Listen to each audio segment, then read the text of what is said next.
Hello, fearless one. There's a question I want you to sit with today. What is really driving your life and your business? In other words, what is the fuel underneath your decisions? Is it love or is it fear?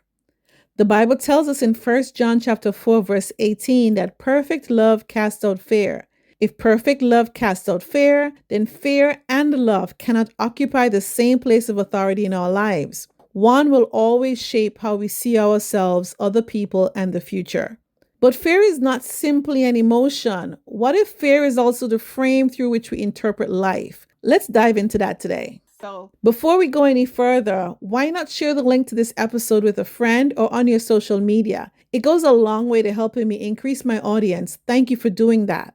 Back when I was writing my second book, The Making of a Caribbeanpreneur: Challenges to Overcoming Fear and Building Wealth, I discovered that we are all born with only two natural fears, the fear of falling and the fear of loud noises. Every other fear is learned. Many of those learned fears we acquired probably before the age of 8, and the rest by the time we enter our early adult years. But what I want you to know is that if you learn the fear, it can also be unlearned. Many of us spend years believing we are afraid of failure, rejection, success, visibility, money, or uncertainty. But perhaps those are not the real fears. Perhaps they are simply the result of a story we have believed for so long that it feels like the truth. The question is this: which story is shaping your decisions? The story that says you are loved, chosen, and provided for by God? Or the story that says you're alone, disconnected, not enough, and that there will never be enough? Those two stories produce two completely different lives. They produce two completely different businesses. One builds from abundance, the other builds from scarcity. One builds from identity, the other builds from insecurity. One trusts, the other controls. One creates, the other merely survives. I have noticed that many entrepreneurs proudly tell the story of growing up with very little. They say things like, "I never want to be broke again." It sounds admirable, it sounds motivated, and in many ways it is. But it is worth asking another question. Is your business being built because you love what God has called you to create, or because you are trying to outrun a past you are still afraid of? There is a profound difference. Imagine two sisters brought up in the same home with the same experiences of poverty. Both grew up to be incredibly wealthy, yet one sister has a persistent fear of being poor again, while the other no longer sees herself as poor and that poverty will never be in her future.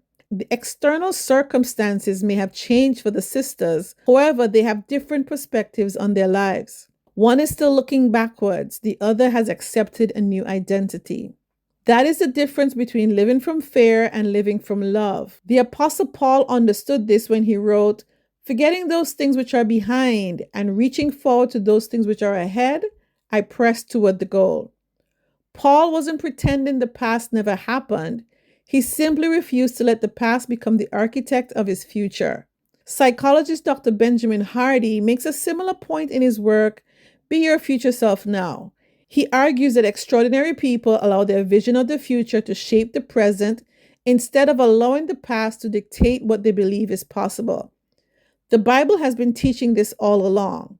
Faith has always been future focused. Fear is usually past focused. Fear asks, what if it happens again? Faith asks, what has God promised? Fear remembers failure. Faith remembers God's faithfulness.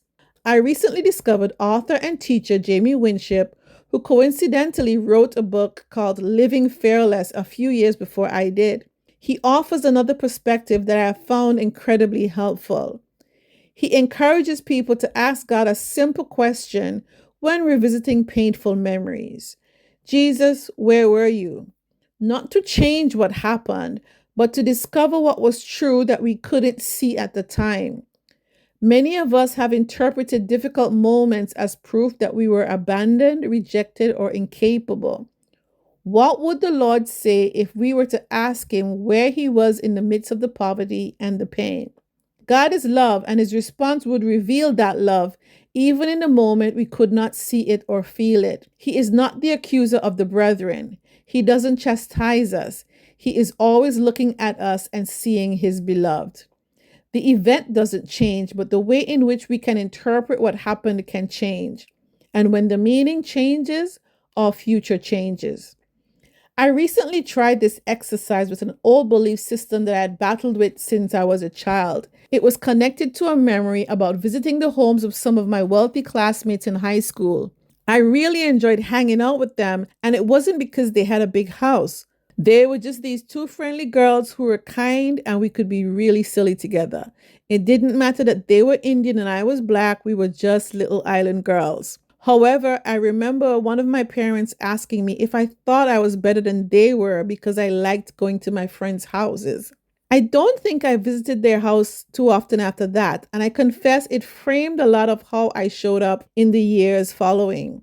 I found that I was always dumbing down myself, my appearance, my language, to not be seen as too much or trying to be better than other people.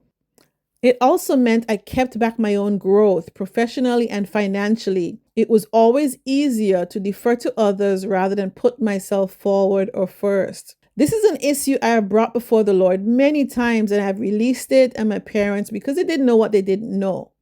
That was their own framing and perception. But I asked the Lord a few days ago, what did you want me to know in that situation? His response was simple. I wanted you to see there was more to be had, and it was available for you too. There is a lot of work being done today on helping people to shift their mindset, but this goes beyond mindset to your belief system. It's about the lens through which you see the world. If your worldview says that wealth and good things are for those people over there and not people like you, then that is how your operating software, your mind, will process and deliver the world to you. If you can see your world through the lens of what your Creator designed for you, which is blessed, fruitful, multiplying, and dominating, then you are going to have a different experience of the world. Think about how this would affect your business. If fear is driving you, every client feels like your last chance. Every setback feels catastrophic. Every competitor feels like a threat. You struggle to charge appropriately because you fear people saying no. You hold on to every task because you fear nobody else will do it properly. You hesitate to launch because you fear criticism. You say yes to work that doesn't fit because you fear there won't be another opportunity.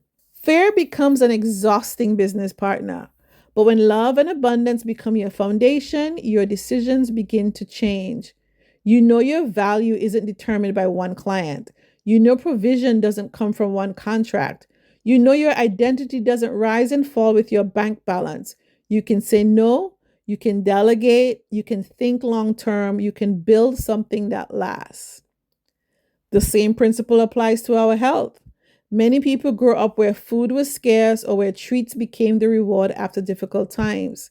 Years later, they still eat as though scarcity is around the corner, not because they're hungry, but because fear and memories of hunger are making the decision. Love asks a different question. How do I care well for the body God has entrusted to me? What do I eat so that I can have a body that can carry me through all the seasons of life? God promises with long life He will satisfy us. We want to be living long and healthy, not long and in pain and miserable. We can look at money the same way. Fear hoards and fear also overspends. Isn't it interesting that opposite behaviors can come from the same root? One person clings tightly because they fear there won't be enough. Another spends everything because they fear missing out. Both are operating from scarcity. But thank God, love stewards, love plans, love gives generously, love trusts God's provision without becoming careless. This is why our identity matters so much. If I believe I am alone, then everything depends on me. If I believe I am loved by God, then I can work hard without carrying the weight of believing the whole world rests on my shoulders. That doesn't remove responsibility, it transforms it.